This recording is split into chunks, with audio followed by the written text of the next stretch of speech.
আমাদের সাথে অন্যান্য অতিথিরা দর্শক যুক্ত হয়েছেন পরবর্তী আলোচনা করবার জন্য। যুক্ত হয়েছেন অধ্যাপক ডক্টর মোহাম্মদ ইকবাল হোসেন, জ্বালানি বিশেষজ্ঞ, এবং যুক্ত আছেন আমাদের সাথে সিরাজুল ইসলাম, ইরান বিষয়ক গবেষক।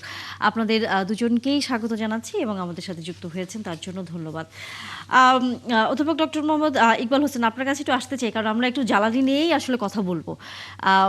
গত কয়েকদিন আমরা দেখেছি দীর্ঘ লাইন, তেলের জন্য মারামারি, মানুষ পর্যন্ত মারা গেছে, এরকম ঝিনাইদহ এরকম ঘটনাও কিন্তু আমরা ঘটতে দেখেছি। এই বাস্তবতায় থেকে আজকে আমরা যতটুকু জানি যে ভারত এবং আরও বেশ কয়েকটি দেশ থেকে জ্বালানি তেল আসা শুরু হয়েছে, ডিজেল আসা শুরু হয়েছে। আপনার কাছে কি মনে হয় এইটি কি সংকট কিছুটা কমাবে? ধন্যবাদ আপনাকে। যুদ্ধ বা সিমিলার ক্রাইসিস গুলো ট্যাকেল করার জন্য যে স্ট্যান্ডার্ড যে কৌশলগুলো আছে, আমি যদি সেটা বলি, প্রথমে যে বিষয়টা আছে সেটা হচ্ছে demand management and energy conservation. এখানে সাধারণত যা করা হয়, ডিমান্ডকে যতটুকু পরিমাণে কমানোর চেষ্টা করা হয় এবং এনার্জি সাশ্রয় করা হয়। এই পরবর্তী যে ধাপটা আছে তা হচ্ছে ফিউয়েল বা জ্বালানির রেশনিং এবং প্রায়োরিটি অ্যালোকেশন। অর্থাৎ এখানে অগ্রাধিকার তৈরি করা, অগ্রাধিকার খাতগুলোকে চিহ্নিত করা এবং সরবরাহের ভিত্তিতে এবং গুরুত্বের ভিত্তিতে খাতগুলোকে সরবরাহ দেয়া। এরপর যেটা হচ্ছে সেটা হচ্ছে ডাইভার্সিফিকেশন অফ ইম্পোর্ট সোর্সেস। অর্থাৎ আমাদের যে ফিউয়েল যেগুলো আমরা ইম্পোর্ট করে থাকি যে সোর্স থেকে, ওগুলাকে ডাইভার্সিফাই করা, অর্থাৎ বিকল্প অন্যান্য উৎস থেকে ইম্পোর্টের চেষ্টা করা। এবং ফাইনালি যেটা আছে কিছু মজুত রাখা। এই হচ্ছে লিটারেচার থেকে জানা যায় যে সিমিলার ক্রাইসিস মুভমেন্টে কি করণীয়। তো এটার উপর ভিত্তি করে আমরা বর্তমানে যে সরকার এবং তার অধীনস্থ যে সংস্থাগুলো আছে তাদের যে কার্যক্রমগুলো দেখছি, তারা মোটামুটি যে স্ট্যান্ডার্ড প্রোটোকল প্রসিডিউরস যেগুলো আমলে নেওয়া উচিত, যেভাবে অ্যাক্ট করা উচিত, তারা সেভাবে করছে। তার ধারাবাহিকতায় আমাদের যে ফুয়েল গুলো বিভিন্ন সোর্স থেকে নিয়ে আসার জন্য চেষ্টা হচ্ছে। যেমন আপনি উল্লেখ করলেন ভারত থেকে নিয়ে, সাধারণত ভারত থেকে আমাদের ফুয়েল আনা হয় না, ডিজেল চীন থেকে আনা হয় না, বাট এখন চেষ্টা হচ্ছে, কারণ এটাই স্ট্যান্ডার্ড প্রোটোকল, স্ট্যান্ডার্ড প্রসিডিউর।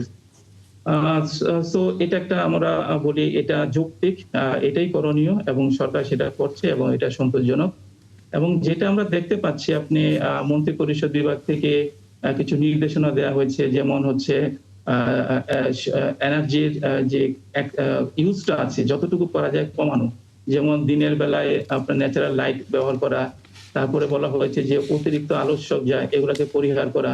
তো এগুলো হচ্ছে আপনার একবারে যৌক্তিক কার্যক্রম যেগুলো তারা গ্রহণ করা হচ্ছে এবং রেশনিং করা হচ্ছে। যেমন আমাদের পেট্রোল পাম্পগুলোর মধ্যে ডিজেল, অকটেন, পেট্রোল এগুলা লিমিট করে দেওয়া হয়েছে। যেমন ব্যক্তিগত আপনি যে গাড়িগুলো রেশনিং আছে। এর কথা বলছিলেন, কিন্তু রেশনিং পদ্ধতিটা কি আসলে কার্যকর হচ্ছে? সিরাজুল ইসলাম, আপনার কাছে একটু আমরা যদি জানি। আপনাকে ধন্যবাদ। ধন্যবাদ একাত্তর টেলিভিশনের দর্শক শ্রোতা সবাইকে। রেশনিং পদ্ধতি কার্যকর করার কথা, কার্যকর হচ্ছে কিনা আসলে এটা তো একেবারে টু দা পয়েন্টে দেখার ব্যাপার। আমি ব্যক্তিগতভাবে এই বিষয়টা এইভাবে পর্যবেক্ষণ করার সুযোগ পাইনি। রেশনিংটা কার্যকর করতে গেলে একেবারে মানে খুব গ্রাস রুটস লেভেলে নামার দরকার আছে মনে হয়, কারণ প্রতিটা পাম্পে এই রেশনিং মানার ব্যাপার আছে। তো সেটা হচ্ছে কিনা এটা দেখার ব্যাপার। তবে আমি অন্য জায়গায় কথা বলতে চাই, সেটা হচ্ছে যে আমাদের যে জ্বালানি ছিল, আমাদের তো হঠাৎ করে সে জ্বালানি সব ফুরিয়ে যায়নি। একটা সংকট সামনে যে আমরা হরমুজ পল্লী দিয়ে তেল আনতে পারবো কিনা, সেখানেও তো কথা আছে। ইরান তো বলেছে যে বাংলাদেশে মানে বেশ কিছু দেশের জাহাজকে হরমুজ পল্লী দিয়ে চলাচল করার কথা, তার ভিতরে বাংলাদেশের জাহাজও কিন্তু আছে যে বাংলাদেশ হরমুজ পল্লী দিয়ে তেল আনতে পারবে। এটা গেল একটা বিষয়। At the same time Bharat থেকে তেল আনার কিছু সুবিধা পাওয়া যাচ্ছে এবং আমরা আজকেই দেখলাম যে আজকে 30,000 টনের একটা জাহাজ এসে পৌঁছেছে, আরো আজকে রাতে আরেকটা এসে পৌঁছার কথা। এছাড়া যে আপনি বললেন যেটা চীনের থেকে আমদানির প্রচেষ্টা চলছে, আমি মনে করি যে আমাদের জন্য সবসময় একটা নির্ভরযোগ্য সোর্স হতে পারে রাশিয়াও।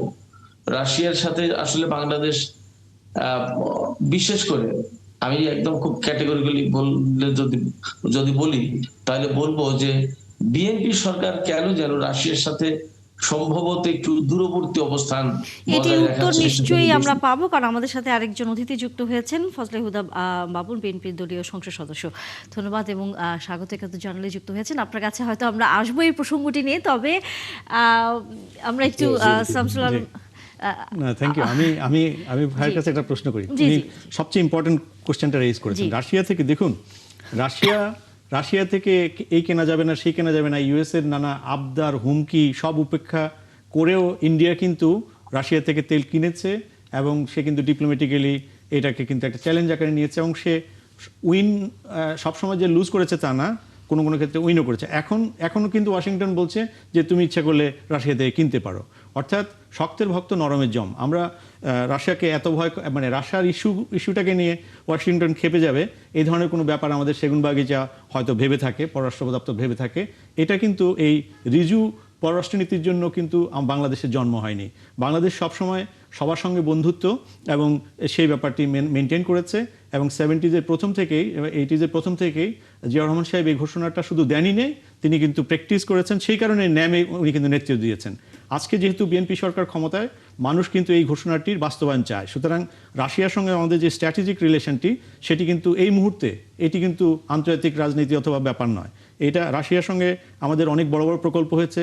প্রকল্পের অন্যায় দুর্নীতি সেটি একটা চ্যাপ্টার। আরেকটা চ্যাপ্টার হচ্ছে যেহেতু এখানে লক্ষ কোটি ইনভেস্ট হয়েছে, সেটির কিন্তু বিজনেস কেস হিসেবে আমাদের নিরাপদ বিনিয়োগ ফেরত আনার স্বার্থে কিন্তু এগুলো কিন্তু আমাদেরকে সহযোগিতাগুলো, টেকনিক্যাল সহযোগিতাগুলো এখানে কিন্তু আমার মনে হয় আপনি যে কোশ্চেনটা রেজ করেছেন, রাশিয়া থেকে আমি শুধু একটা প্রশ্ন করি, যদি ডিজেল অথবা পেট্রোলিয়াম ইম্পোর্ট করে থাকে তাহলে প্রাইস নেগোসিয়েশনে অন্যদের থেকে কীরকম বেনিফিট পাওয়া যেতে পারে, এটার কোনো ধারণা আপনার আছে কিনা? এবং এই যে ভেসেল কস্ট যেটা অ্যাকচুয়ালি পেট্রোলিয়ামের জন্য সবচেয়ে বড় ফ্যাক্টর। এই একই প্রশ্নটা আমার কাছে মনে হয় যে আমাদের যে জ্বালানি বিশেষজ্ঞ আছেন ইকবাল হোসেন, তার কাছে আসলে আমরা রাখতে চাই। জি, আমি এই বিষয়ে একটু অ্যাড করতে চাচ্ছি। আসলে এটা শুধু পলিটিক্যাল ইস্যু না, এটা একটা টেকনিক্যাল ইস্যু। আমাদের যে ক্রুড অয়েল রাশিয়া থেকে কেন নেওয়া হয় না, যেমন বর্তমানে বাংলাদেশে যে ERL-1 eastern refinery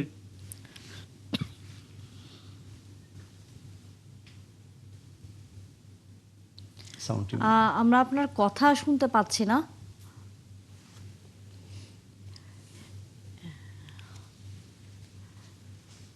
Iqbal Hossain, আপনি কি আমাকে শুনছেন? কিন্তু হচ্ছে বাংলাদেশে ব্যবহারের জন্য সেরকম ফিট না।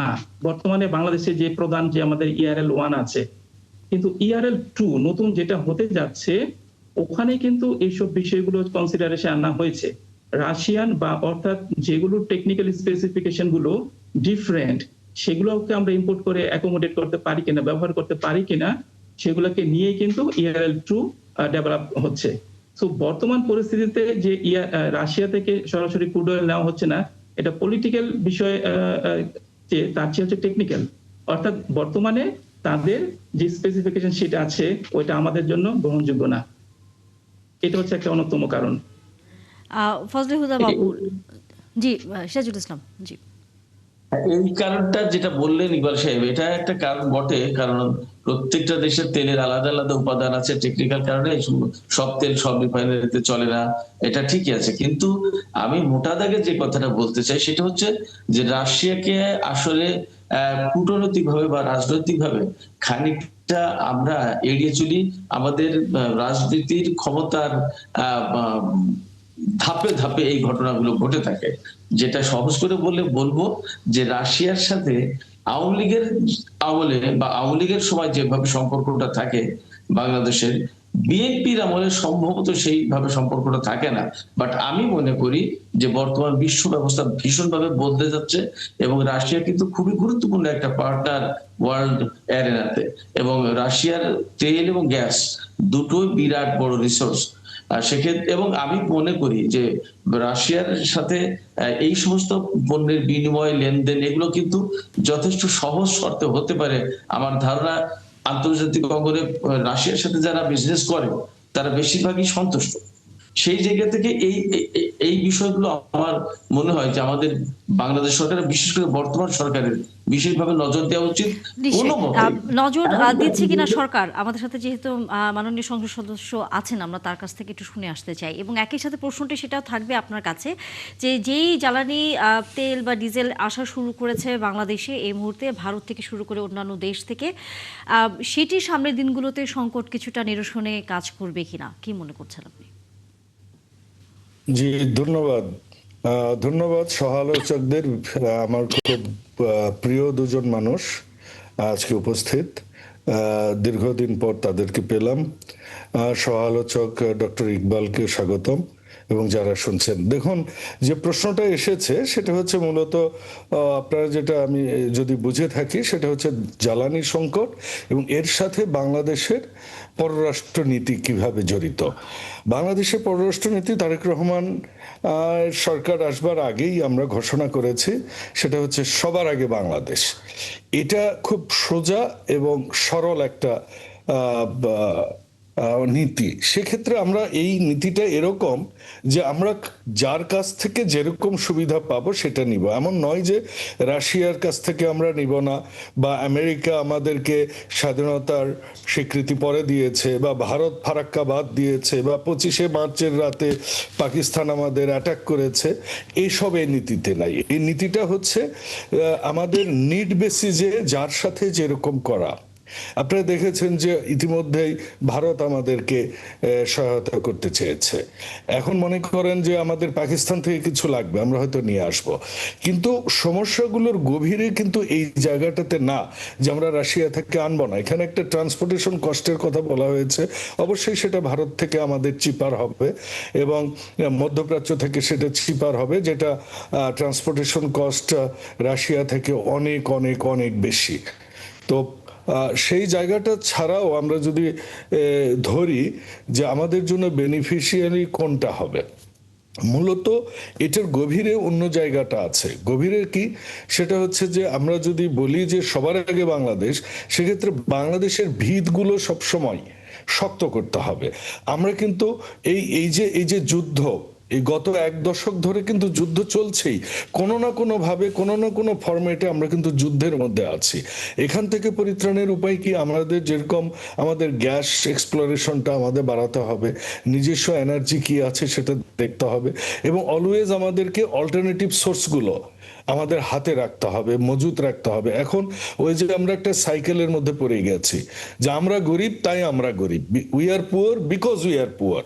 তো আমাদের এখান থেকে উঠবার ক্ষেত্রে আমাদের নিজস্ব উৎপাদনশীলতাগুলো বাড়াতে হবে, আমাদের আমদানি নির্ভরতাগুলো কমাতে হবে, আমাদের ইন্ডাস্ট্রিয়ালাইজেশনগুলো বাড়াতে হবে। আমাদের এই মুহূর্তে চ্যালেঞ্জ কিন্তু শুধুমাত্র এই বিদ্যুৎ। আমাদের যখন যে সিচুয়েশনটা আসে আমরা কিন্তু ওটা নিয়ে কথা বলি, কিন্তু এটার ভিতরে কি আছে ওটা নিয়ে আমাদের একটু চিন্তা করতে হবে। আমাদের এখন ডেট সার্ভিসিং, এই বিগত সরকার এমনকি তার আগের সরকার যত রকমের পাওনা ডেফার করেছে, হেজিং করেছে, এবং যে ডেট সার্ভিসিং আমাদেরটা করতে হবে, এবং এই যে মূল্যগুলো আমাদের পরিশোধ করতে হবে, আমাদের যে রিজার্ভ আছে, এগুলার মূলে কারণ হচ্ছে আমাদের নিজস্ব ইন্ডাস্ট্রিয়ালাইজেশন নাই, যেটা মাননীয় প্রধানমন্ত্রী ইতিমধ্যে বিভিন্ন কলকারখানা খোলার ব্যবস্থা করেছে। আমাদের কিন্তু চায়না থেকে ইম্পোর্ট করতে হয় সবকিছুই বলতে গেলে।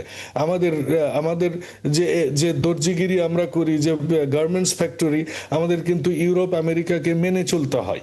তো আমাদের সেইখানে একটা স্যাংশনের মধ্যে পড়ে যেতে পাওয়ার সম্ভাবনা হয়ে যায় যখনই আমরা রাশিয়াকে দিতে যাব। কিন্তু রাশিয়াকে আমাদের ওই পরিমাণে আমাদের যেসব কাপড় চোপড় আমরা বানাই আরএমজি, তারা কি ততটুকু খরিদ করে কিনা। সেক্ষেত্রে আমাদের এই যে পরনির্ভরশীলতা, সেখান থেকে সরে আসবার জন্য আমাদের এই সার্ভিস ইন্ডাস্ট্রি থেকে সরে এসে আমাদের নিজেদের প্রোডাকশন যেগুলা উৎপাদন বাড়াতে হবে, কারণ উৎপাদন বাড়ানোই একমাত্র আমাদের বাইরে ডলার মানে ডলারের চাহিদাটা কমে যাবে আমাদের, বরঞ্চ আমাদের ডলারের ইনফ্লো বেড়ে যাবে। তো এই যে এই ব্যাপক এই প্রক্রিয়াটা আমার মনে হয় এই সরকার এটা হাতে নিয়েছে। আর রাশিয়া থেকে এটা বেনিফিশিয়াল হলে অবশ্যই বিএনপি সরকার সেটা নিয়ে আসবে, কারণ বিএনপি সরকারের এজেন্ডা এরকমটা নয় যে কোনো দেশের সাথে আমরা ওই গোঁ ধরে থাকব। এমন না যে হ্যাঁ আমাদের গণতন্ত্রকে আন্ডারমাইন করেছে, আমাদের ফ্যাসিস্ট সরকারকে দীর্ঘায়িত করেছে, তাকে আশ্রয় দিয়েছে, তাই বলে এখন আর আমরা ভারতের সাথে কোনো সম্পর্কই রাখবো না, এরকম কোনো পররাষ্ট্রনীতি আমরা নিইনি। আমার মনে হয় যে আমি ক্লিয়ার করতে পেরেছি। অবশ্যই। এবং জি একটা প্রশ্ন করি। জি জি, আমাদের mister Babul very young MP, যদিও দেখে বোঝা যায় না, যাই হোক, একটা প্রশ্ন সেটা হচ্ছে যে আসলে তো স্টকে, পেট্রোলিয়ামের স্টকে আমাদের একটু ন্যাশনাল ইমার্জেন্সির একটা ম্যাটার আছে, সেটা হচ্ছে 15-20 দিন, অর্থাৎ 2 থেকে 3 সপ্তাহ, এবং এই যুদ্ধ কোথায় যায় আমরা কিন্তু জানি না। কিন্তু আজকে ইন্ডিয়া আমাদেরকে 5000 মেট্রিক টন ইয়ে দিচ্ছে ডিজেল, এটা নিয়ে বড় বড় হেডলাইন এবং নানা রকমের খবর দেখতে পাচ্ছি। আমাদের ডেইলি ডিজেলের কনজাম্পশন হচ্ছে 12,600 থেকে 12,700 মেট্রিক টন। সো হাফ ডের জন্য তারা দিচ্ছে, এবং মানে আমরা অনেক সময় বেশি আবেগপ্লুত হয়ে যাই, এবং মানে এটা পাইপলাইনের মাধ্যমে দিচ্ছে, এই পাইপলাইনের আরও হিস্ট্রি আছে। তো বাস্তব কথাটা হচ্ছে যে আসলে ইন্ডিয়া নিজেও সারা দুনিয়া থেকে তার পেট্রোলিয়ামের জন্য দাঁড়ে দাঁড়ে ঘুরছে। এখন আমাদের বন্ধুত্বের প্রতীক হিসাবে এটাকে খুবই ওয়েলকাম করি এবং খুবই ভালো হয়েছে, এবং ভবিষ্যতে এই সম্পর্কটা যেন ভালো থাকে। আমরাও আমেরিকার ক্যাটরিনাকে $1 মিলিয়ন দিয়েছিলাম। এভাবেই বন্ধুত্বটা থাকে, কে বড় দেশ কে ছোট দেশ সেটা বড় কথা না, কে ধনী।